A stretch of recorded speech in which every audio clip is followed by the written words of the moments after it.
Stephen గారు వారిని కూడా వేదికను అలంకరించవలసిందిగా ప్రేమపూర్వకంగా వారిని ఆహ్వానిస్తున్నాం. మరి ఈ సమయంలో ఒక ప్రత్యేకమైన పాట మరి సిస్టర్ దేబోరా రాణి గారు, మరి వేల్పూర్ నుంచి వచ్చిన సిస్టర్ గారు ఒక ప్రత్యేకమైన పాట పాడడానికి మరి సిద్ధపడి ఉన్నారు. రావాల్సిందిగా ప్రేమపూర్వకంగా మనవి చేస్తున్నాం. అందరికీ వందనాలు. అలాగే నాకు ఈ యొక్క అవకాశం ఇచ్చినటువంటి దైవజనులకు, ఈ యొక్క వేదిక మీద ఉన్నటువంటి దైవజనులందరికీ నా హృదయపూర్వక వందనాలండి. ఒక పాట పాడుకుని దేవుని నామమును మహిమపరచుకుందాం.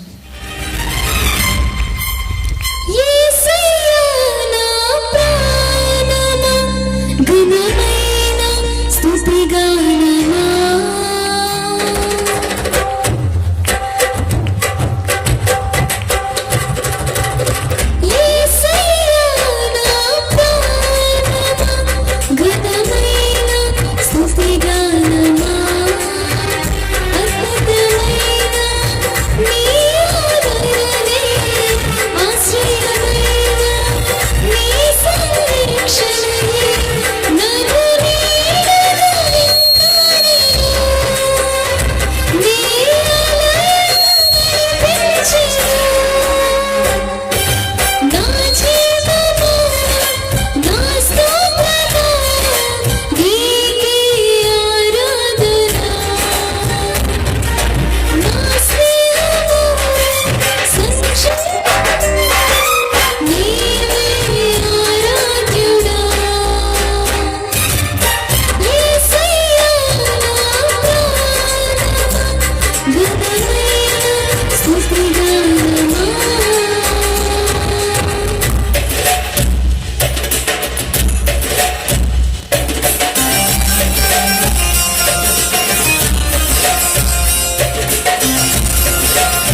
దేవునికి స్తోత్రం, దేవునికి స్తోత్రం. మరి చక్కగా ఎంతో ఉత్సాహంతో ఉజ్జీవంగా పాట పాడి దేవుని యొక్క నామాన్ని మహింపరిచిన ప్రియ సహోదరి దేవరు రానికి ఇక సభల ద్వారా ప్రత్యేకమైన వందనాలు తెలియజేస్తున్నాను. అందరూ కూడా ఒకసారి నిలబడినట్లయితే, ఒకసారి అందరూ చాలా చల్లగా ఉన్నారు, మెల్లగా ఉన్నారు. ఒకసారి అందరూ నిలబడినట్లయితే, మరి ముఖ్య వాక్యోపదేశకులు దారిలో ఉన్నారు, మధ్యలో మన మధ్య దారిలో రాబోతున్నారు.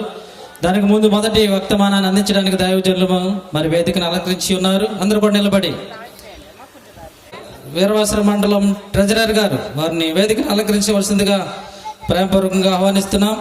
అలాగే పాస్టర్ ఎం రాజేష్ గారు రాయకుదురు మరి వేదికని అలంకరించవలసిందిగా ప్రేమపూర్వకంగా ఆహ్వానిస్తున్నాం. బి రాంబాబు గారు నతరామేశ్వరం నుంచి వచ్చిన దైవజనులను వేదికని అలంకరించవలసిందిగా ప్రేమపూర్వకంగా ఆహ్వానిస్తున్నాం. దైవజనులు బెంజమిన్ గారు వీరవాసరం సెక్రటరీ గారు మరి వేదికను అలంకరించవలసిందిగా ప్రేమపూర్వకంగా ఆహ్వానిస్తున్నాం. కేఎల్ఆర్ మోషే గారు జాయింట్ ట్రెజరర్ సెక్రటరీ గారు వీరవాసరం మరి వారిని ప్రేమపూర్వకంగా ఆహ్వానిస్తున్నాం. అలాగే దైవజనులు దుండి దానియేల్ గారు మరి వేదికను అలంకరించవలసిందిగా ప్రేమపూర్వకంగా ఆహ్వానిస్తున్నాం. ఈ సమయంలో రాబోతున్న దైవజనుల కొరకు ప్రత్యేకమైన ప్రార్థన స్థానిక కోడూరు మండలం సెక్రటరీ గారు యేసురాజు గారు ప్రార్థనలు నడిపిస్తారు. అందరూ కూడా ప్రార్థనలోకి పిలుద్దాం, ప్రార్థన చేసుకుందాం. ఉన్నతుడా, నీ ఘనమైన నామమును బట్టి వందనాలు స్తోత్రము చెల్లిస్తూ ఉన్నాము.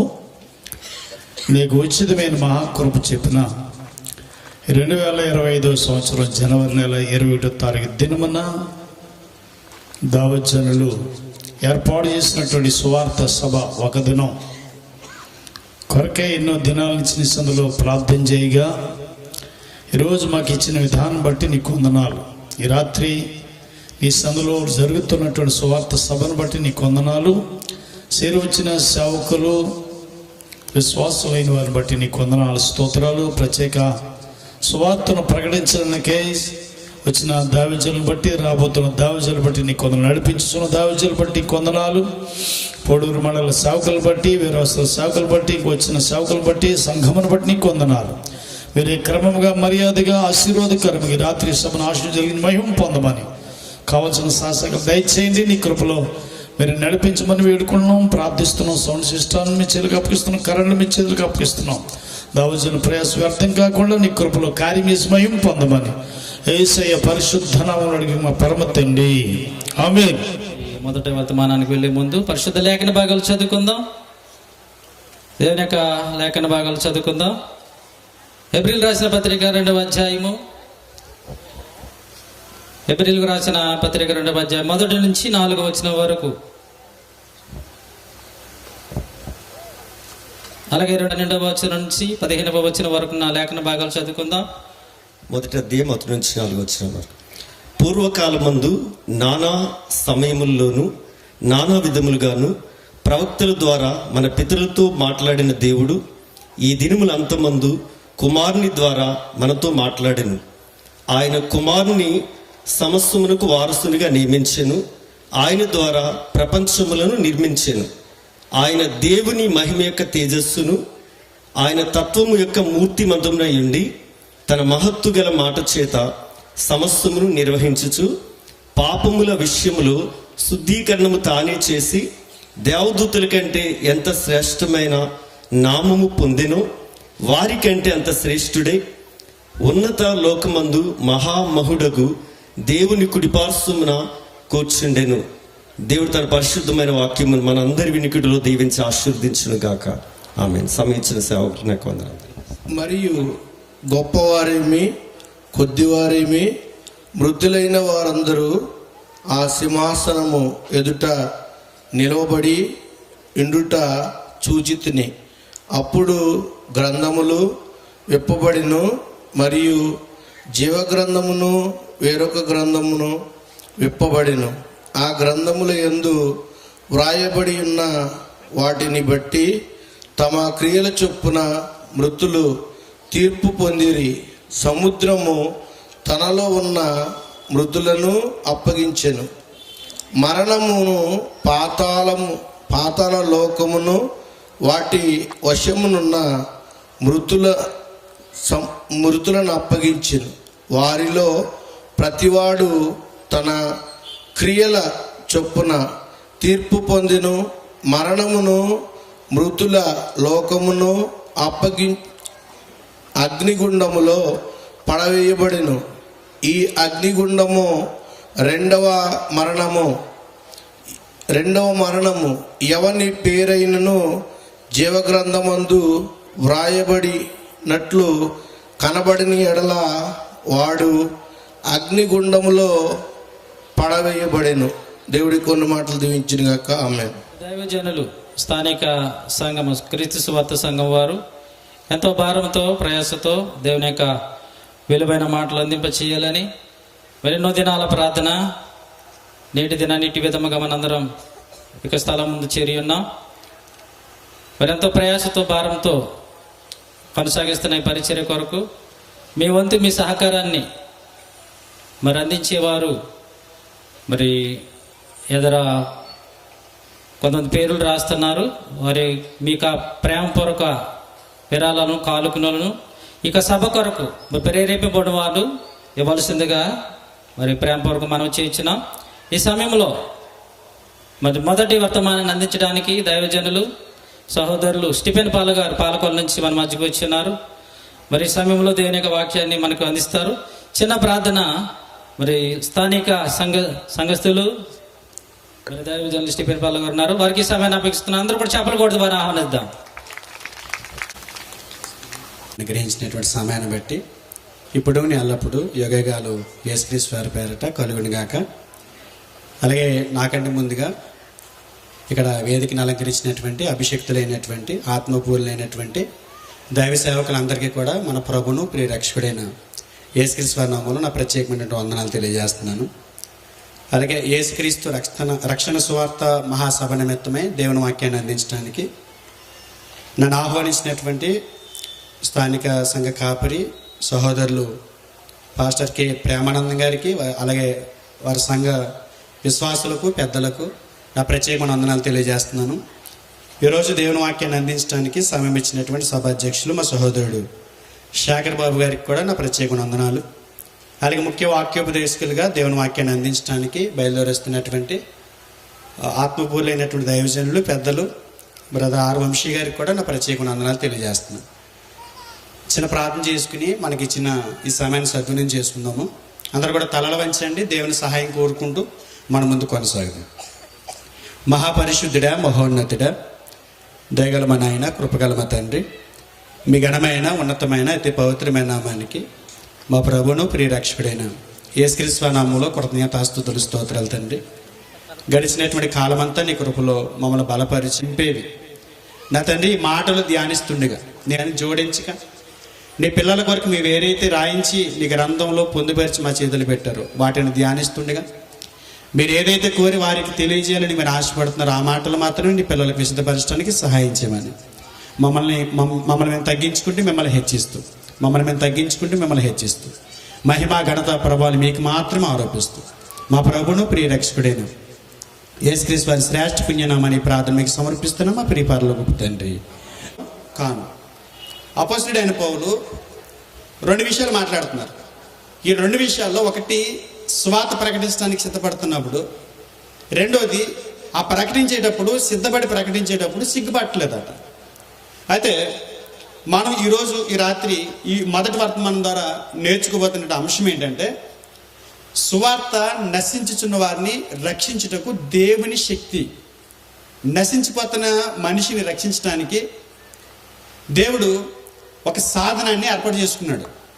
నశించిపోతున్న మానవాళిని నిలబెట్టుకోవడానికి, వారిని జీవంతో నింపడానికి, ఆయనున్న ఆ మహాలోకాన్ని ఇవ్వటానికి దేవుడు ఏర్పాటు చేసుకున్నటువంటి ఒక సాధనం ఏంటంటే సువార్త.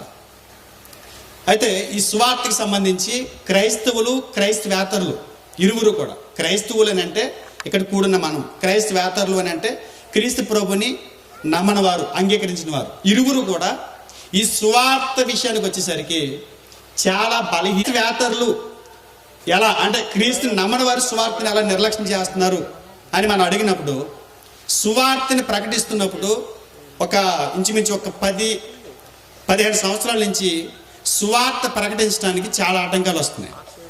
సువార్తను ప్రకటించి వెళ్ళిన తర్వాత ఆ ప్రాంతంలో పసుపు నీళ్లతో చల్లి శుభ్రపరుచుకునేటువంటి ప్రజలు కూడా మనం చూస్తున్నాం కొన్ని గ్రామాల్లో.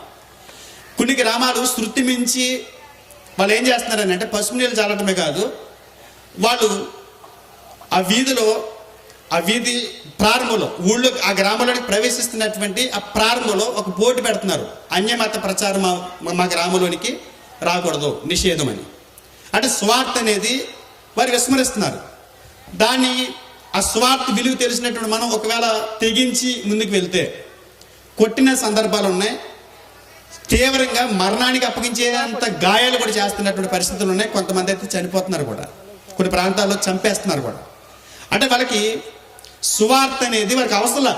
సువార్త అనేది లేని దేవుని పిల్లలు కూడా సువార్త ప్రకటన విషయంలో ఈ కడవరి దినాల్లో కేవలం 4 గోడలకు మాత్రమే పరిమితమై వారికి దేవుడు అప్పగించినటువంటి స్థానిక సంఘాన్ని మాత్రమే అట్టే పెట్టుకుని సువార్తను ప్రకటించడం మానేసినటువంటి క్రైస్తవ సంఘాలు ఎన్నో ఉన్నాయి ఈరోజు.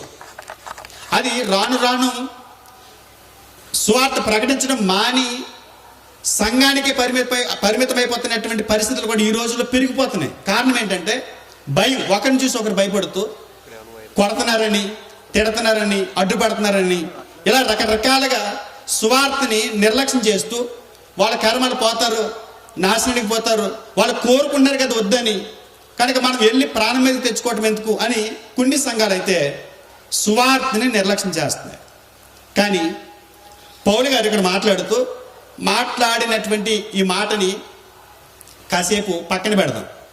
నేనేమంటానంటే సువార్త అనేది క్రైస్తవుని బాధ్యత. సువార్త అనేది క్రైస్తవుడు నిర్వర్తించవలసినటువంటి ఒక భారమైనటువంటి పని. ప్రారంభ శతాబ్దంలో వాళ్ళు ప్రయాణ సౌకర్యాలు లేకపోయినప్పటికీ, ముద్రణాంతరాలు లేకపోయినప్పటికీ, సరైనటువంటి సౌకర్యాలు లేకపోయినప్పటికీ, మైకులు లేకపోయినప్పటికీ సువార్తని విస్తరింపజేశారు. సువార్తని ఎంత వేగంగా తీసుకెళ్ళిపోయారంటే అనేక ప్రాంతాల్లో సువార్తని విస్తరింపజేశారు. మొదటి శతాబ్దపు లోపే రోమ సామ్రాజ్యం అంతా కూడా సువార్త ప్రకటించబడిందని పౌలు తన పత్రికల్లో మాట్లాడతాడు. అంటే సువార్త పట్ల వారు చాలా బాధ్యత కలిగి ఉన్నారు. ఈ టాస్క్ని, అంటే యేసుప్రభు వారు సర్వలోకానికి వెళ్ళి సర్వ సృష్టికి సువార్త ప్రకటించండి అని యేసుప్రభు వారు చెప్పినటువంటి ఆ టాస్క్, ఆ బాధ్యత ఏదైతే ఉందో వాళ్ళు చాలా చక్కగా నిర్వర్తించారు కనుకనే ఈరోజు దైవ గ్రంథం మన చేతిలోకి వచ్చింది. ఆ సువార్తను మనం చేత పట్టుకున్నాం, రక్షణ పొందాం, మన కుటుంబాలని రక్షించుకునే స్థితిలో మనం ఉన్నాం. అయితే ఈరోజు జాగ్రత్తగా గమనిస్తే ప్రపంచ జనాభా సుమారు 850 కోట్ల మంది ఉన్నారు. 850 కోట్ల మందిలో 200 కోట్ల మందికి యేసు క్రీస్తు అనే పదమే తెలియదట. యేసు క్రీస్తు అనే పదమే వారి చెవులు వినపడలేదంట. వాళ్ళకి ఆయన ఎవరో తెలియదంట. ఈ 850 కోట్ల మందిలో 20% మంది ప్రజలు మన ఇండియాలోనే ఉన్నారు. అంటే 130 కోట్ల మందికి పైగా మన భారతదేశంలో ఉన్నారు. ఈ 137 కోట్ల మంది భారతదేశపు జనాభాలో కేవలం అధికారికంగా రక్షణ పొందినటువంటి వారు, బాప్తిసం తీసుకున్నటువంటి వారు, సువార్తను అంగీకరించిన వారి సంఖ్యను లెక్కిస్తే 4 కోట్ల మంది. అంటే ఇంకా 133 కోట్ల మంది రక్షణ పొందకుండా నశించిపోయే స్థితిలో ఉన్నారు. అంటే ఈ బాధ్యత ఎందుకు గుర్తు చేస్తున్నానంటే మనం చేయాల్సినటువంటి పనిని మనం విస్మరించాం. భయపడుతున్నామో, మనకి ఎందుకు అనుకుంటున్నామో, లేకపోతే తక్కువగా తీసుకున్నామో, దాన్ని పెద్దగా పట్టించుకోవట్లేదో ఏంటో మనకు తెలియదు. కానీ 133 కోట్ల మంది మన కళ్ళ ముందు రక్షణ పొందాల్సినటువంటి ప్రజలు మన మధ్య ఉన్నారు. ఇలాంటి పరిస్థితుల్లో ఎలాంటి బాధ్యతను మనం మర్చిపోకూడదు అని రాత్రి జ్ఞాపం చేయడానికి వర్తమానాన్ని మీకు తెలియజేస్తాను. అయితే సువార్త ప్రకటన అనేది పౌలు గారు మాట్లాడుతూ సువార్త ప్రకటనకి సంబంధించి నేను సిద్ధపడి ఉన్నాను అన్నాడు. రోమపత్రిక మొదటి అధ్యాయము 15 వచనంలో ఆయన మాట్లాడితే ఏమంటాడనంటే, కాగా నా వలనైనంత మట్టుకు కుదిరితే చేస్తాను, ఎవరైనా అడ్డుపడకపోతే చేస్తాను, ఎవరైనా జతొస్తే చేస్తాను, ఎవరైనా మమ్మల్ని రమ్మని కోరితే చేస్తాను అని అంటలేదు ఆయన. నా వలనైనంత మట్టుకు రోమాలోని మీకును సువార్త ప్రకటించుటకు సిద్ధంగా ఉన్నా. ఈ మాట మాట్లాడుతున్నటువంటి పౌలు గారు ఎవరితో, కొలసీలతోటో, పిలిపిలతోటో, ఎపిసీలతోటో, గలతీలతోటి ఈ మాట మాట్లాడితే మనం ఆలోచించాల్సిన పని లేదు. కానీ ఈయన మాట్లాడుతున్నది ఎవరితో అంటే రోమా సామ్రాజ్యంలో ఉన్నటువంటి క్రైస్తవులు ఉద్దేశించి మాట్లాడుతున్నాడు. రోమాతో మాట్లాడుతున్నాడు, రోమా రాష్ట్రంతో మాట్లాడుతున్నాడు, రోమా దేశంతో మాట్లాడుతున్నాడు. ఎలాంటి పరిస్థితులు ఉన్నాయో ఒకసారి ఆలోచించండి. సిద్ధపడి ఉన్నాను అంటే సిద్ధపడుతున్నాడంట ఆయన. సువార్త ప్రకటించడానికి సిద్ధపడుతున్నాడంట. దేనికి సిద్ధపడవలసిన అవసరం ఏంటి?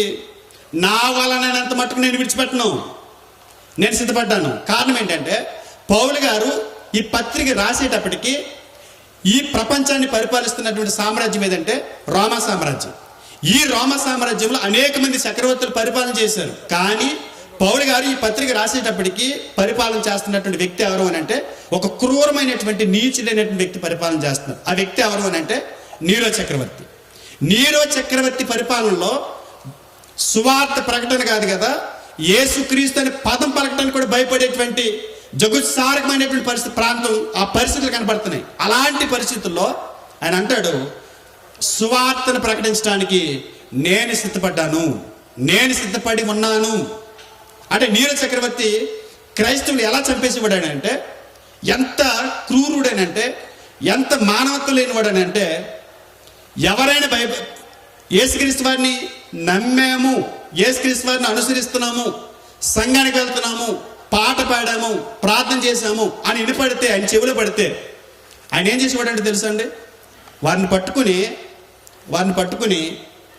గొర్రెల్ని చంపి గొర్రె చర్మాలు వారి ఒంటికి చుట్టి, చూడండి ఏదైనా గేది పాలిచ్చే గేది ఆ దూడ చనిపోయినప్పుడు ఏం చేసేవారంటే పాలు ఇవ్వటం మానేస్తుందని ఆ చనిపోయినటువంటి దూడ చర్మం తీసి లోని గడ్డి కుక్కి సేమ్ దూడ పిల్లలు తయారు చేసి దాన్ని ఎదురుకుండా పెడితే పాలు ఇచ్చేవి. అంటే నా దూడ దగ్గర ఉంది కదా అన్న ఫీలింగ్తో పాలు ఇచ్చేది. అలా గొర్రె చర్మాలు మనుషులకు కప్పేసి క్రైస్తవులకి కుట్టి సేమ్ గొర్రెల ఉంచి అప్పటికి వారం రోజుల నుంచి ఆకలితో మకమకమంటూ మాడుతున్నటువంటి సింహాలు బోన్లు వేసేసేవారంటండి. వారు పరిగెడుతుంటే అవి గొర్రెలు అయితే ఏంటి, మనుషులు అయితే ఏంటి, ఏదైనా వాటికి ఆహారం కావాలి, అది ఫీలింగ్స్ ఉంటాయి వాటికి. ఈడు మనిషి, ఈడు గొర్రె, అది కుక్క, ఇది నక్క, ఇది జింక, శుభ్రంగా ఉంటుంది, టేస్ట్ అట్లా అవసరం, వాటి కడుపు నింపుకోవాలా, మాకు ఆకలితో ఉన్నాయి కాబట్టి. పట్టుకెళ్ళి అందులో పాడేసేవారు. ఒక థియేటర్ ఉండేది, ఆ థియేటర్లో వీళ్ళందరూ పట్టుకెళ్ళి అందులో పాడేస్తాయి, తరిమి వేటాడి తినేవంటండి. నేను సిద్ధపడ్డాను అన్నాడు. నీరో చక్రవర్తి ఇంకేం చేసేవాడు తెలుసా? నీరో చక్రవర్తి ఒక తోటను తయారు చేసుకున్నాడు. ఆ తోట తన ఉంపుడుగెత్తు కొరకు చేసుకున్నాడు. అటు సాయంత్రం పూట 4-5 టైంకి ఆమెను తీసుకుని ఆ విహారం చేస్తూ మరల వస్తూ ఉండేవాడు. ఆయన క్రైస్తవులు హేళన చేస్తూ హింసించే మరొక విధానం ఏంటంటే, వీరిని తీసుకుని ఏం చేసేవారో చెప్తున్నాను. ఎలా వస్తూ అనేవాడట, ఈ స్త్రీని తీసుకొస్తుంటే చీకటిగా ఉంది కదా. గతంలో నేను ఎప్పుడే విన్నాను, యేసుప్రభు వారు క్రైస్తవుల లోకం వెలుగు అని అన్నాడు. నేను విన్నాను, అది చాలా మంది స్వార్థికులు చెప్తుంటే విన్నాను. క్రైస్తవుల లోకానికి వెలుగట కదా, క్రైస్తవుల లోకానికి వెలుగట కదా. నిజమే, స్వార్థను ప్రకటించండి, నమ్మి బాప్తిస్మం పొందినవాడు రక్షింపబడును. పౌలు గారు తన ప్రాణాన్ని పెట్టడానికి భయపడని స్థితి, ఆయనతో పాటుగా కొంతమంది స్వార్థికులు, కొంతమంది అపోస్తులు, ప్రారంభ శతాబ్దపు క్రైస్తవులు, వాళ్ళు ఏం చేశారు తెలుసు? స్వార్థ కొరకు వారు అవమానాలు కూడా భరించారండి స్వార్థ కొరకు. ఒకసారి అపోస్తుల కార్యములు 5వ అధ్యాయం, అపోస్తుల కార్యములు 5వ అధ్యాయం 41-42 వచనాలు చూడండి. నా నామము కొరకు అవమానం పొందుటకు పాత్రులమని ఎంచబడినందున వారు సంతోషించుచు మహాసభ నుండి వెళ్ళిపోయి ప్రతిదినము దేవాలయములోను ఇంటింటను మానక బోధించుచు యేసే క్రీస్తుని ప్రకటించుచుండిరి. సువార్త ప్రకటనలో వాళ్ళు సమస్తాన్ని విడిచిపెట్టడమే కాదు, సువార్త ప్రకటనలో వాళ్ళు అవమానాలు భరించడానికి కూడా సిద్ధపడ్డారంట. 5:40 చూడండి. 5:40 వారతని మాటకు సమ్మతించి అపొస్తలులను పిలిపించి కొట్టించి యేసు నామమును బట్టి బోధింపకూడదని ఆజ్ఞాపించి వారిని విడుదల చేసి, వారు అతని మాటకు సమ్మతించి అపొస్తలులను పిలిపించి కొట్టించి, వారు స్వార్థ కొరకు సమస్తాన్ని ఎదుర్కొన్నారు, స్వార్థ కొరకు అవమానాలు ఎదుర్కొన్నారు, స్వార్థ కొరకు దెబ్బలు తిన్నారు, స్వార్థ కొరకు దెబ్బలు తిన్నారు. 8వ అధ్యాయం 3వ వచనం చూడండి. 8వ అధ్యాయము 3వ వచనం. సౌలైతే ఇంటింట చొచ్చి పురుషులను స్త్రీలను ఈడ్చుకొని పోయి చెరసాలలో వేయించి సంగమును పాడు చేయుచుండెను. సువార్త ప్రకటన కొరకు మొదటి శతాబ్దపు క్రైస్తవులు వారి స్థితి ఏంటంటే, వాళ్ళు కొట్టబడ్డారు, వాళ్ళు బెదిరించబడ్డారు, వాళ్ళు అవమానాలు ఎదుర్కొన్నారు, వాళ్ళు సమస్తాన్ని విడిచిపెట్టారు, ఆఖరికి జైళ్ళకు కూడా వెళ్ళటానికి ఇష్టపడ్డారు. ఏంటంటే సువార్త మా జన్మ హక్కు. సువార్త ప్రకటించకపోతే వాళ్ళు ఏమన్నారు తెలుసా? ఇంకా మన ముందుకు వెళ్తే వాళ్ళు సువార్తకి సంబంధించి వాళ్ళు మాట్లాడినటువంటి మాట, సువార్త గురించి వాళ్ళు మాట్లాడిన మాట 4వ అధ్యాయము 20వ వచనం చూడండి. ఆ యొక్క ప్రారంభ శతాబ్దంలో వాళ్ళు పడినటువంటి సువార్త కొరకు వారు పడినటువంటి తపన. మేము కన్నవాటిని విన్నవాటిని చెప్పక ఉండలేమని వారికి ఉత్తరం ఇచ్చిరి. మేము కన్నవాటిని విన్నవాటిని చెప్పక ఉండలేమని వారికి ఉత్తరం ఇచ్చింది. 19వ వచనం అంటున్నారు వాళ్ళు, పేతురు యోహాను వారిని చూసి, దేవుని మాట వినుట కంటే మీ మాట వినుట దేవుని దృష్టికి న్యాయమా? మీరే చెప్పండి. మేము కన్న వాటిని విన్న వాటిని చెప్పక ఉండలేము. ప్రకటన 2:3 కనబడుతుంది. ఎఫెసీ సంఘం గురించి మాట్లాడుతూ యేసుప్రభు వారు వారికి మంచి సాక్ష్యం ఇస్తూ, నా నామాన్ని ప్రకటించడంలో నువ్వు అలసిపోలేదు అన్నాడు. నువ్వు సహనము కలిగి నా నామము నిమిత్తము భారము భరించి నువ్వు అలయలేదు. సువార్త ప్రకటనలో నువ్వు అలసిపోలేదు. సువార్త ప్రకటన కొరకు నువ్వు సమస్తాన్ని వదిలేసావు. సువార్త ప్రకటన కొరకు నువ్వు కొట్టబడడానికి ఇష్టపడ్డావు.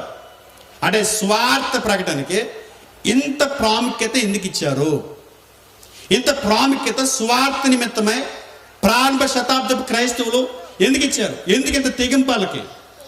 అంటే వాళ్ళ ప్రాణాలు సహితం లెక్క చేయకుండా అపొస్తలుడైన పౌలు చెప్పినట్లు స్వార్థకు ప్రకటించడానికి నేను సిద్ధపడి ఉన్నాను అని చెప్పడానికి గల కారణం ఏంటంటే, వాళ్ళ గోల్ అంతా ఒకటే. ఇందాక చూసాం కదా, రోమాపత్రిక 1వ అధ్యాయము 16వ వచనం చూద్దాం. ఆయన ఎందుకు ఆ మాట చెప్తున్నాడు అంటే, స్వార్థని గురించి నేను సిగ్గుపడివాడను కాను. ఎందుకు మాట అన్నాడంటే ఆశ్చర్యం వేస్తుంది. ఇది అప్పట్లో ఈయన మాట్లాడు కాదు, కానీ ఇప్పుడు మాట్లాడితే బాగా సెట్ అవుతుంది. ఎందుకంటే ఆదివారం చర్చకొత్తానికి సిగ్గు కొంతమందికి అనకూడదు, కానీ బయట చింకి కింద పెట్టుకొస్తారు బైబిల్. ఇలా బైబిల్ భుజం మీద ఎట్టుకున్నట్టుకొస్తే అది స్వార్థ అవుతుంది.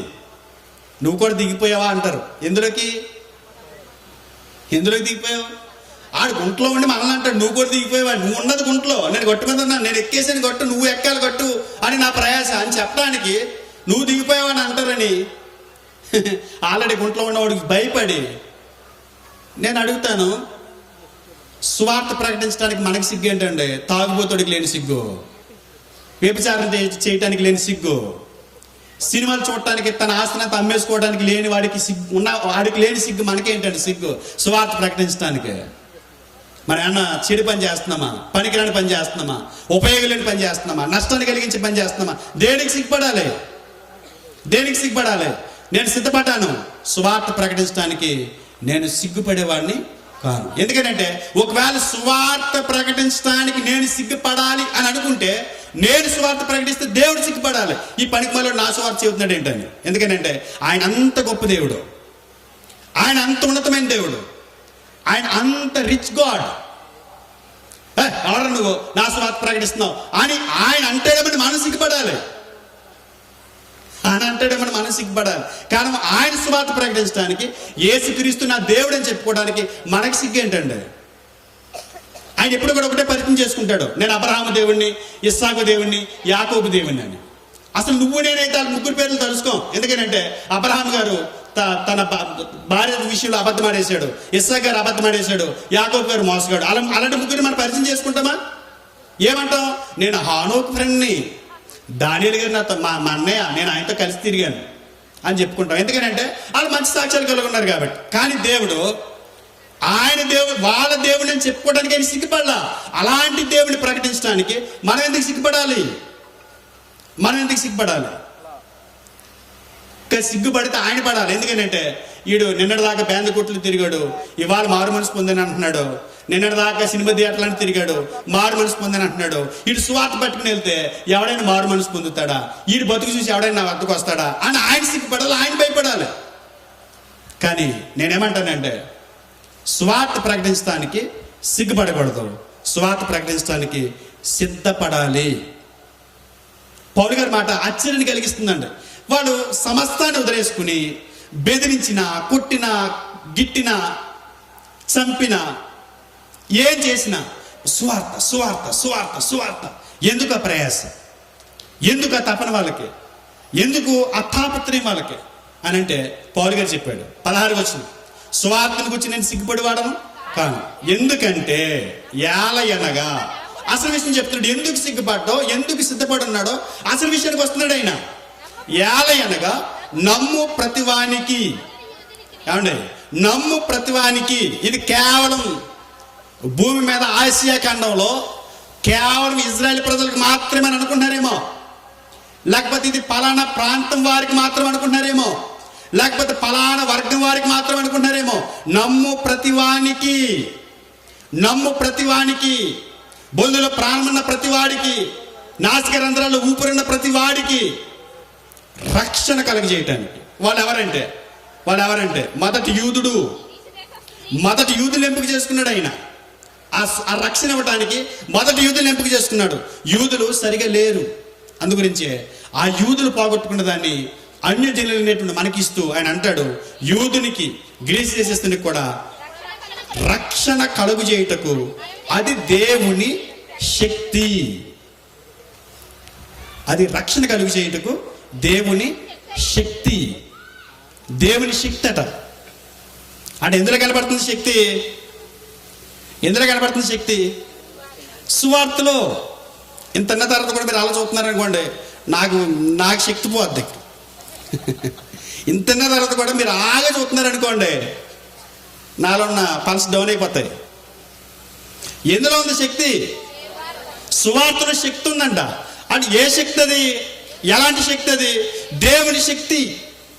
అందుకే పౌలు గారు ఎప్పుడు మాట్లాడిన ఇలాంటి సందర్భాలు తీసుకొచ్చాడు. కొరింథీయులకు రాసిన మొదటి పత్రిక 1వ అధ్యాయము 18వ వచనం, సిలువను గూర్చిన వార్త, సిలువను గూర్చినటువంటి వార్త నశించుచున్న వారికి వెర్రితనం. సిలువను గూర్చిన వార్త, సిలువను గూర్చిన వార్త, సిలువ సువార్త, సిలువ నిత్యము కోటాను కోట్ల దేవదూతలతో స్తుతించబడుతూ పరిశుద్ధుడు పరిశుద్ధుడు పరిశుద్ధుడు అంటూ నిత్యము కోటాను కోట్ల దేవదూతలతో స్తుతించబడిన స్థితి కలిగినటువంటి యేసుక్రీస్తు వారు ఆ మహాలోకాన్ని విడిచిపెట్టి నీ కొరకు, నా కొరకు, మనందరి కొరకు నీచులైనటువంటి మానవుల మధ్యకి భూమి మీదకి వచ్చి, ఈ లోకానికి వచ్చి, తృణవార్తలైనటువంటి మన మధ్యకి వచ్చి బ్రతికి జీవించి ఎలా బ్రతకాలో నేర్పించి కలువరి శిలువలో తన ప్రాణాన్ని పెట్టి పవిత్రమైన రక్తాన్ని చిందించి తిరిగి వెళ్ళిపోతూ అప్పగించినటువంటి సువార్త. ఈ సువార్త ఒక మహాత్ముడు మానవాళ్ళని ప్రేమించి త్యాగం చేసినటువంటి ఆ ప్రాణ త్యాగానికి సంబంధించినటువంటి వార్త. నశించుచున్న వారికి వెర్రితనమంట, నశించుచున్న వారికి వెర్రితనమంట. ఒక 3 గంటల సినిమాలో ఒక యాక్టర్ కోసం ఏడ్చేస్తారండి వాళ్ళు. నిజ జీవితంలో నీ కొరకు ప్రాణం పెట్టినట్టు కోసమే ఆడవు నువ్వు. నిజ జీవితంలో నీ కొరకు ఒక ఆయన ప్రాణం పెట్టాడయ్యా, నిన్ను రక్షించుకోవడానికి ఆయన త్యాగం చేశాడయ్యా, ఆయన సమస్తాన్ని వదులుకుని వచ్చాడయ్యా అంటే అది నీ మైండ్కి ఎక్కదు. 3 గంటల సినిమాలో ఒక హీరోని రోడ్ అంటే ఈడ్చుకెళ్ళి కొడతా ఉంటే ఏడ్చేస్తాం. అది నీ కంటికి కనబడుతుంది, ఇది నీ కంటికి కనబడట్లేదు. అందుగురించి నేను వెర్రితనంగా చూస్తున్నావు దాన్ని, వెర్రితనంగా మాట్లాడుతున్నావు దాన్ని. స్వార్థ ప్రకటిస్తే వెళ్తే పసుపు నీళ్ళు చల్లుకుంటున్నావు. మేము చల్లుకోవాలి పసుపు నీళ్ళు, ఇక్కడికి వచ్చేమేంటారు బాబా అని. కానీ ప్రభు మాకు అవి నేర్పలా. కొడతారా కొట్టించుకోండి, తిడతారా తిట్టించుకోండి. ఎందుకంటే ఈ భూమి మీద బ్యాంకుల అకౌంట్లో మీ డబ్బులు పడవేమో, కానీ ఎవడైనా మిమ్మల్ని తిడితే నా నిమిత్తం ఎవడైనా ఒక డబ్బు నీ మీద వేస్తే ₹1 కోటి జమ అవుద్ది అక్కడ. కానీ మనం భయపడిపోతుంటాం, అక్కడ జమ అయిపోతుంటుంది కోటీశ్వరులు అక్కడ. అదే చెప్తున్నాడు, శక్తి ఎందులో ఉందనంటే నశించుచున్న వారికి అది వెర్రితనం, కానీ రక్షింపబడుచున్న మనకు దేవుని శక్తి. దేవుని శక్తి. దీని మీద నిలబడదాం కాసేపు. శక్తి అనే పదానికి దేవుడు శక్తిని ప్రదర్శించాడంట చోట. ఆయన బలాన్ని చూపించాడంట. ఎవరి శక్తిని చూపించారు? స్వార్థలో దేవుడే తన శక్తిని ప్రదర్శించినటువంటి ఒక కార్యక్రమం అంట అది. దీని గురించి మాట్లాడే ముందు ఒక విషయం చెప్తాను మీకు. బైబిల్లో దేవుడు తన శక్తిని ఎక్కడ ఉపయోగించారు? బైబిల్ చదువుతున్నప్పుడు దేవుడు తన శక్తిని ఎక్కడ ఉపయోగించారని చెప్పారు. ఒకసారి చూద్దాం. రోమాపత్రిక మొదటి అధ్యాయం ఆయనే చెప్పారు. రోమాపత్రిక మొదటి అధ్యాయము 18 నుంచి చూద్దాం. దుర్నీతి చేత సత్యమును అడ్డగించి మనుషుల యొక్క సమస్త భక్తిహీనత మీదను దుర్నీతి మీదను దేవుని కోపము పరలోకము నుండి బయలుపరచబడుచున్నది. ఎందుకనగా దేవుని గూర్చి తెలియసఖ్యమైనదేదో అది వారికి విశదపరిచెను. దేవుడు అది వారికి విశదపరిచెను. ఆయన అదృశ్య లక్షణములు అనగా ఆయన నిత్య ఒక చిన్న పేపర్ నిలబెట్టగలడా ఎవడైనా? బాల్ కింద చేసి ఒక ప్లాస్టిక్ బాల్ నిలబెట్టలేడు. ఇంత వెయిట్ ఉన్నటువంటి భూమిని ఎలా చేశాడు? ఈ భూమి మీద నివసిస్తున్నాం, ఈ భూమి మీద మనుగడ సాగిస్తున్నాం, భూమి మీద తింటున్నాం, నిద్రపోతున్నాం, లేస్తున్నాం, తింటున్నాం, పడుకుంటున్నాం, నిద్రపోతున్నాం, లేస్తున్నాం, కాలం గడుస్తుంది. కాలగర్భంలో కొంతమంది గడిచిపోతున్నారు, బతుకున్న వాళ్ళు మనం ఉన్నాం. ఈ భూమిని ఎలా చేశాడు అని దేవుణ్ణి అడిగితే మాట ద్వారా చేశాడట. అబద్ధం కదా అది? ఇవి కలుగుగాకంటే కలిగేసినాయని మనం చదువుతాం ఆదికాండ మొదటి అధ్యాయంలో. కలుగుగాకంటే కరగలేదండి. మరి మోషే గారు అలా ఎందుకు మాట్లాడాడో మీరు అడగండి. కలుగుగాకంటే కలగటం కాదు. ఒకసారి చూద్దాం. ఇర్మియా గ్రంథం 10వ అధ్యాయం, ఇర్మియా గ్రంథము 10వ అధ్యాయము 12వ వచనం. తన బలము చేత భూమిని సృష్టించెను. తన బలము చేత భూమిని సృష్టించెను. ఒకసారి దేవుడు భూమి చేయడానికి ఏం ఉపయోగించారు? బలమా? అంటే భూమి చేయడానికి బలం ఉపయోగించారు ఆయన. ఎందుకో తెలుసా? ఆయన పిల్లలకి కావాల్సినటువంటి వాతావరణం కొరకు ఆయన కష్టపడ్డాడు. ఆయన శక్తిని ఉపయోగించాడు, ఆయన బలాన్ని ఉపయోగించాడు. నువ్వు నేను అనుకున్నట్టు చపాతీ చేసేసినట్టు కాదు ఇది. నువ్వు నేను అనుకున్నట్టు ఒక పూరి వేసేసినట్టు కాదు ఇది. ఈ భూమి చేయటానికి దేవుడు ఏం ఉపయోగించారు? బలాన్ని, శక్తిని. ఈ భూమి తన చుట్టూ తాను తిరగటానికి 1 సెకండ్ తక్కువ 24 గంటలు తిరుగుతుంది. కానీ దాని వేగం మీరు గమనిస్తే ఇంత బరువుతో 107,220 కిలోమీటర్ల వేగంతో నిమిషానికి, గంటకి 1,00,000 కిలోమీటర్ల వేగంతో తిరుగుతుందంట. 1,00,000 కిలోమీటర్ల వేగంతో. మనం ఏదైనా ఒక మామిడికి కొట్టాలనుకోండి, మంటి పెద్దేసిస్తాం. గమనించారు ఎప్పుడైనా?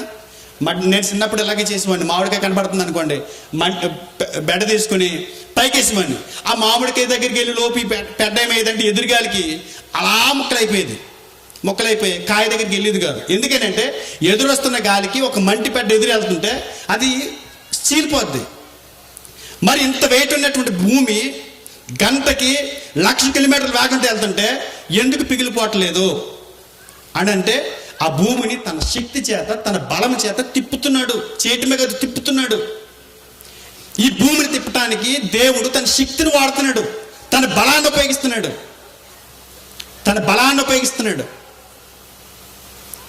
దేవుడు తన శక్తిని ఎక్కడ చూపించాడని అడుగుతుంటే ఈ సృష్టిని చేయటంలో దేవుడు తన శక్తిని ఉపయోగించాడని బైబిల్ చెప్తుంది. ఇదే బైబిల్ అంటది ఇంకెక్కడ శక్తిని ఆయన చూపించాడని అంటే ఎఫెసీయులకు రాసిన పత్రిక మొదటి అధ్యాయము 20-21. ఆయన ఆ బలాతిశయము చేత క్రీస్తును మృతులలో నుండి లేపి, ఆయన తన బలాన్ని ఉపయోగించి క్రీస్తును మృతులలో నుండి లేపి, దేవుడు తన శక్తిని ఎక్కడ ఉపయోగించారంటే రెండోదిగా యేసుక్రీస్తు వారిని మృతుల్లో నుంచి లేపినప్పుడు, క్రీస్తుని మృతుల్లోంచి లేపినప్పుడు తన బలాన్ని వాడాడట. సృష్టిని కలగజేసినప్పుడు, సృష్టిని నడుపుతున్నప్పుడు ఏ బలాన్ని అయితే ఉపయోగించాడో అదే బలాన్ని ఎక్కడ ఉపయోగిస్తున్నాడు? క్రీస్తుని మృతుల్లోంచి లేపినప్పుడు అదే బలాన్ని ఉపయోగిస్తున్నారట. అంటే మృతుల్లోంచి ఒక ఆయన లేపడానికి వాడినటువంటి బలం, సృష్టిని చేయడానికి వాడిన ఆ శక్తి ఎక్కడ వాడుతున్నాడు? సరిగ్గా చెప్పాలమ్మా. ఎక్కడ వాడుతున్నాడు? సువార్తలో. అంటే భూమిని తిప్పగలిగిన దేవుడు, ఈ భూమిని నిలబెట్టగలిగిన దేవుడు, యేసుక్రీస్తు వారిని మృతుల్లో నుంచి లేపగలిగినటువంటి దేవుడు ఈ సువార్త ప్రకటన ద్వారా, ఈ సువార్త అనే ఈ పదం ద్వారా ఒకరి జీవితాన్ని ఎందుకు తిప్పడు? ఒక వ్యక్తిని ఎందుకు తిప్పలేడు? ఒక వ్యక్తిని ఎందుకు మార్చలేడు? ఇక్కడ శక్తి అనే పదానికి వాడినటువంటి పదం ఏంటంటే డొనామిస్. డొనామిస్ అనే పదం వాడబడింది గ్రీక్ బైబిల్లో. డొనామిస్ అనే పదానికి, గ్రీకులో డొనామిస్ అనే పదానికి కొన్ని పర్యాయ పదాలు, అంటే ఆ పదం రూపాంతరం చెందుతున్నప్పుడు కొన్ని పదాలు వస్తాయండి వాడిక భాషలో. డొనామిస్ అనే పదానికి వచ్చిన పదాలు ఏంటంటే డైనమో, డైనమిక్, డైనమైట్ అని 3 పదాలు వచ్చినాయంట. డొనామిస్ అనే పదం శక్తికి వాడినటువంటి పదం గ్రీకులో. ఆ డొనామిస్ అనేటువంటి పదానికి డైనమిక్ అనే పదం వాడబడిందంట. డైనమిక్ అనే పదం గ్రీకులోంచి తీసుకొచ్చిన పదం.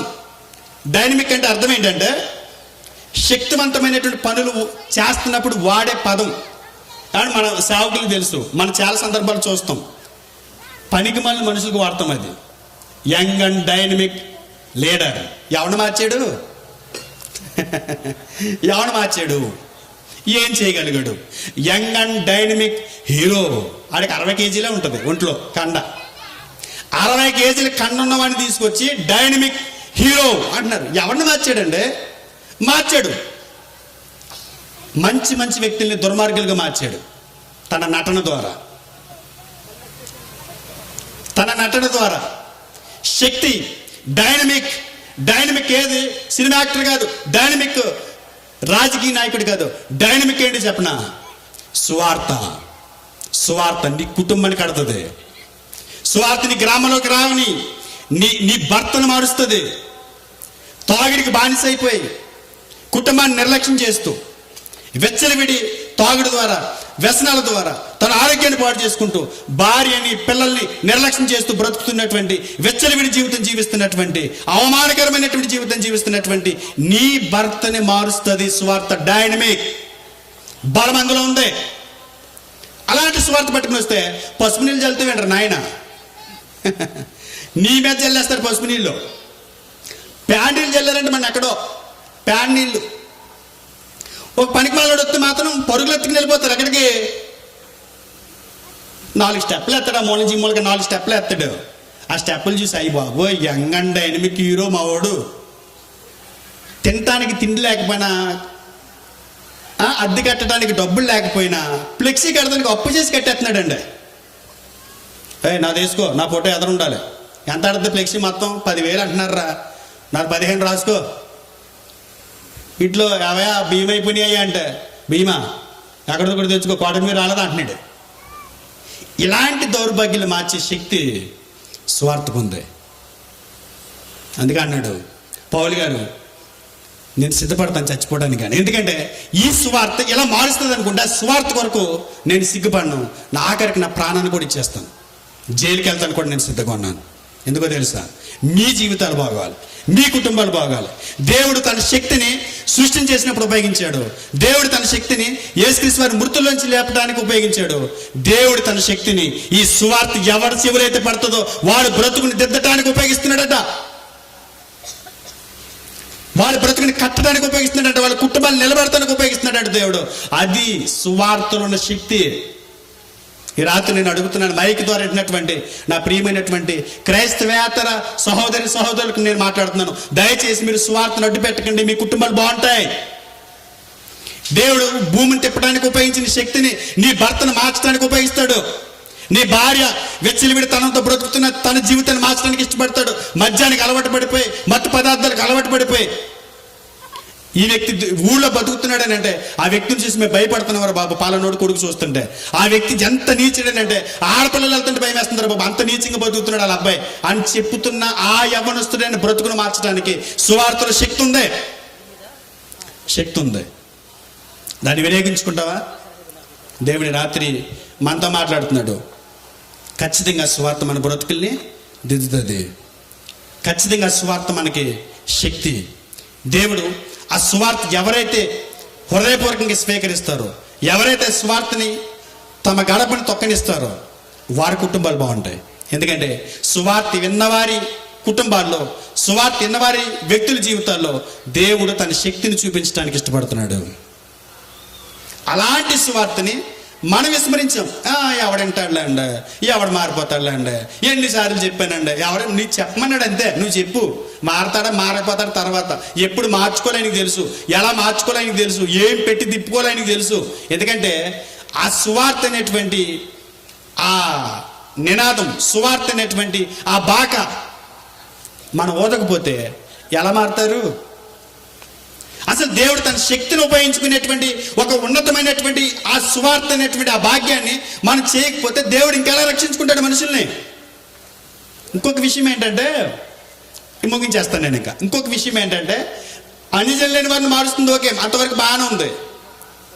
ఇంకొక ఆటంకం ఏంటంటే, మళ్ళీ కొంతమంది తమ జీవితాలు మారల. ప్రభులకు వచ్చిన తర్వాత కూడా, సువార్తిని సంఘులకు చేర్చబడిన తర్వాత కూడా వారి జీవితాలు మారల. అలాంటి వారు ఇంకా పాపలు బతుకుతున్నారు అనుకోండి, మన జీవితాలు బట్టి దేవుడు చేతకాని వాడైపోతాడు. సువార్త కుటుంబాలు కట్టేస్తుంది, బ్రతుకులు మార్చేస్తుంది, భూమిని తిప్పినట్టు వారి కుటుంబాలు మంచులోనికి మార్చేస్తుంది, తిప్పేస్తుంది అని అన్నప్పుడు మీరెందుకు మారలేదయ్యా అని అడుగుతారు వాళ్ళు. అంటే దేవుడు మిమ్మల్ని తిప్పలేకపోయాడా అని అడుగుతారు. కనుక ఈ విషయంలో కొద్దిగా మనసుని పెట్టాలని కోరుకుంటూ, ఈ మాటలు కొద్దిగా మనసుని పెట్టండి. సంఘాలు, విశ్వాసులు, కాపరి అడ్డుగా ఉంటే విశ్వాసులు వెళ్ళిపోయి ప్రకటించేయండి, ఇంటింటికి తిరిగి కరపత్రికలు పనిచేయండి. దేవుడు రేపు మనల్ని అడగకుండా, ఏవయా సువార్త ఎందుకు చెప్పలేదని మన మీద నిందేయకుండా, మన గురించి మనం దేవుడికి లెక్క అప్పచెప్పాల్సినప్పుడు దీని గురించి మనం సిగ్గుపడి తలదించుకోకుండా ఈ సువార్త ప్రకటించేద్దాం. ఎందుకంటే నిన్ను నన్ను మార్చిన సువార్త. ఈరోజు ఇక్కడ వాక్యం చెప్పగలుగుతున్నామనంటే ఒకప్పుడు ఎలా నీచంగా బతికమో తెలుసా? మా స్నేహితులు చూసి అంటున్నారు, ఇంతగా మంచిగా ఎలా మారేవారు నువ్వు అని అడుగుతున్నారు. సువార్త మార్చింది నన్ను. అలాంటి సువార్త చాలా మందిని మార్చడానికి సిద్ధంగా ఉంది. ఆ సువార్త ప్రకటన ద్వారా దేవుడు ప్రజలను మార్చుకోవడానికి సిద్ధపడుతున్నాడు. కనుక ఈ విషయంలో కొద్దిగా మన ఆలోచన కలిగి ఉండాలని కోరుకుంటూ, మన మధ్యకు వచ్చినటువంటి దైవజనులను బట్టి నేను సమయాన్ని వదిలేస్తున్నాను. ఎందుకంటే ఆయన ఇంతకంటే గొప్ప విషయాలు నేను ఆయన దగ్గర నేర్చుకున్నాయి. ఇంతకంటే గొప్ప విషయాలు మీరు వినబోతున్నారు. దేవుడి మాటలు మీ హృదయాలు స్థిరపరచును గాక. చిన్న ప్రార్థన చేసుకుందాం. మహాపరిశుద్ధుడా, మహోన్నతుడా, దయగల మా నాయన, కృపగల మా తండ్రి, మీ ఘనమైన నామానికి, ఉన్నతమైన మీ ప్రేమకే స్తోత్రాలు, స్తుతులు తండ్రి. ఇంతవరకు నా తండ్రి సువార్త విషయమై మేము చేస్తున్నటువంటి పొరపాట్లు, సువార్త ప్రకటనలో నా తండ్రి మేము కలిగి ఉన్నటువంటి బలహీనతలు బట్టి తండ్రి మీరు మమ్మల్ని హెచ్చరించారని నమ్ముతూ నాయన దానికి విధేయత చూపించడానికి సహాయం చేయండి. మీరు అప్పగించిన స్థానిక సంఘాల ద్వారా తండ్రి సువార్త ప్రకటన ద్వారా అనేకులను మీ వద్దకు నడిపించడానికి అది నీ శక్తి అయి ఉన్నది కనుక దాన్ని విస్మరించకుండా ప్రతి సంఘము, ప్రతి సభ్యుడు దాన్ని ఆలోచించి చేయగలిగే కృప మీరు అనుగ్రహిస్తారని, మీరు మాత్రమే మహిమ పొందుకుంటారని. ఇప్పుడు నాయన నీ దాసులు నిలబడి ముఖ్య వాక్యోపదేశం చేస్తుండగా ఉన్నతమైన నీ మాటలు సంఘానికి కావాల్సినటువంటి సంగతులు మీరు అనుగ్రహిస్తారని కోరుతూ, నీ ఆత్మ సహాయం ఇచ్చినందుకు మరొకసారి క్రీస్తు వారి పేరట కృతజ్ఞతలు తెలియజేసుకుంటూ, మా ప్రభును ప్రియ రక్షకుడైన యేసు వారి పరిశుద్ధ నామమున ప్రార్థనకి సమర్పిస్తున్నాం మా ప్రియ పరలోకపు తండ్రి. ఆమేన్. అందరికీ వందనాలు. Praise God.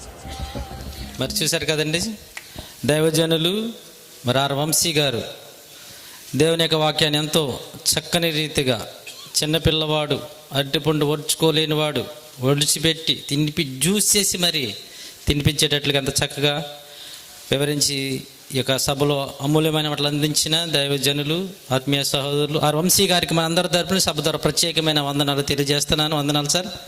ఈ సమయంలో స్థానిక దైవజనులు ప్రేమానందన్ గారు వచ్చి వందన సమర్పణ చేసిన తర్వాత మరి దైవజనులు అందరికీ కూడా ప్రేమ విందు అరేంజ్ చేశారు. ఇక తీసుకుని మీ వెళ్ళాలని కోరుచున్నాం. మరి ఇటు అవకాశం నిజముగా మనకి దేవుడే అనుగ్రహించాడు. అయితే మరి ఆహ్వానించిన దైవజనులందరికీ కూడా మా ఆహ్వానాన్ని మన్నించి, ఇంకా ఆయా గ్రామాల నుండి, ఆయా స్థలాల నుండి కూడా వచ్చి మరి మమ్మల్ని ఎంతగానో ప్రోత్సహించి ఈ సభను ఇంత జయకరంగా జరిగించిన వారందరికీ కూడా, అలాగే నేను ప్రత్యేకంగా దైవజనులకు, విశ్వాసులకు, సహకరించిన గ్రామస్తులకు కూడా ప్రత్యేకమైన వందనాలు చెల్లిస్తున్నాను. మరి ముఖ్యంగా మరి దినమున ఎంతో అద్భుతమైన వాక్య సందేశాన్ని అందించిన అన్నయ్య గారు, వంశీ అన్నయ్య గారికి ప్రత్యేకమైన వందనాలు చెల్లిస్తున్నాను. అలాగే స్టేఫన్ పాల్ గారికి కూడా ప్రత్యేకమైన వందనాలు చెల్లిస్తున్నాను.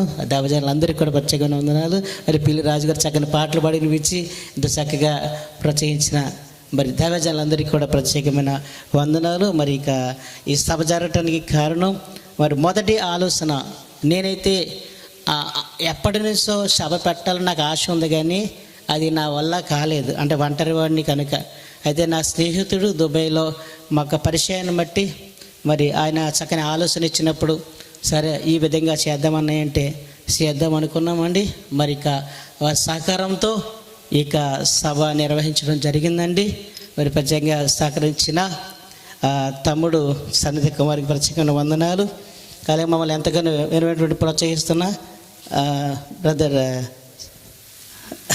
శేఖర్ చక్కగా వచ్చి వాక్యం విన్నందుకు మీకు అందరికీ కూడా ప్రభునామములో వందనాలు చెల్లించుకుంటూ, అలాగనే మాకు అన్నింటిలో సహకరించిన ప్రతి ఒక్కరికి ఇక సమయంలో చెప్పాలండి కనుక అందరికీ కూడా వందనాలు చెల్లించుకుంటూ దయచేసి నా మాటలు ముగిస్తున్నాను. ఇందులో పాల్గొని వెళ్దాండి.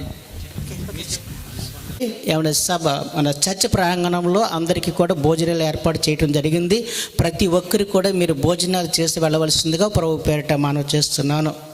ఆమె మరి యొక్క ప్రేమ మీదలో పాల్గొని వెళ్ళవలసిందిగా మరి దూర ప్రాంతాల నుంచి వచ్చిన దైవజనులకి అనేక సంఘ బిడ్డలైన వారందరూ కూడా మా ప్రత్యేక వందన తెలియజేస్తున్న సమయంలో ముగింపు ప్రార్థన మా ఆత్మీయ సహోదరులు సన్నిధి గారు చేస్తారు. ఆశీర్వాదం మమ్మల్ని సన్నగరిస్తారు.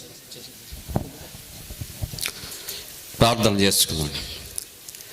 మమ్మల్ని మిక్కిలిగా ప్రేమించిన మా ప్రియ పరలోకపు తండ్రి, మీ ఉన్నతమైన శ్రేష్టమైన దానికంటే ఊహించిన దానికంటే ప్రభా అద్భుతమైన విధంగా నా తండ్రి ప్రభా యొక్క సభని జరిగించడానికి నైనా మీరిచ్చినటువంటి గొప్ప ధన్యతను బట్టి మీకు స్తోత్రాలు ప్రభా, మీకు వందనాలు.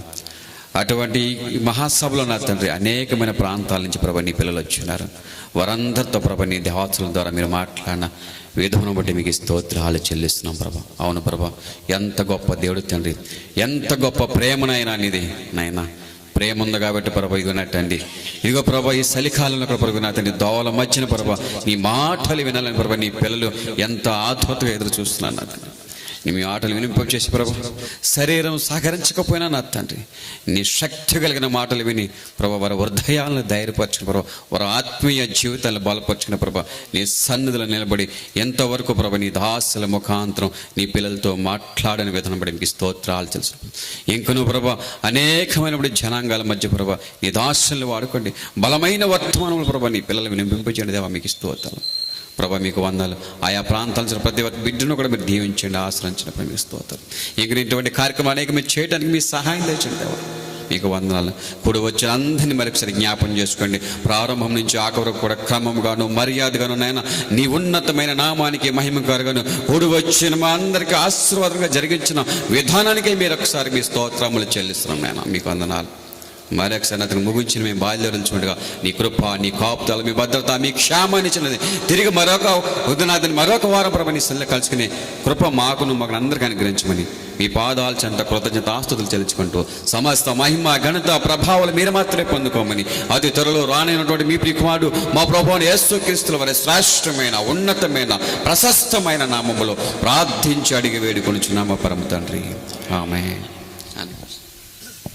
తండ్రి యొక్కయు కుమారుని యొక్కయు పరిశుద్ధాత్మ యొక్కయు ప్రేమ కృపా సహవాసములు కూడిన మనందరితోనూ సర్వలోక పరిశుద్ధులందరితోనూ సదాకాలము తోడయుండి అత్యున్నతంగా నడిపించునుగాక.